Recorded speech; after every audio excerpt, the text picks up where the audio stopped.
बिस्मिल्लाहिर्रहमानिर्रहीम, अस्सलाम वालेकुम। सलमा के किचन में खुश आमदीद। आज हम शरबत जामुन का लेके आए हैं। ये आधा किलो मैंने जामुन लिए हैं।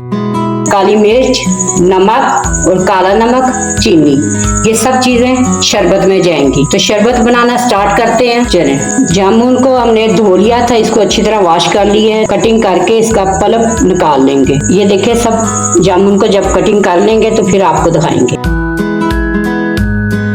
चलें, जामुन को हमने काट लिया छोटे छोटे पीसों में। तो अब हम आपको शरबत बनाना बताते हैं।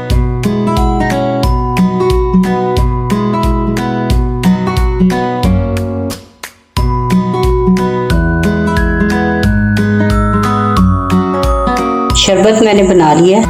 जामुन का देखिए माशाल्लाह कितना प्यारा शरबत है। अगर आप मेरे चैनल पे नए हैं तो सब्सक्राइब करें, लाइक करें, शेयर करें। अल्लाह हाफिज।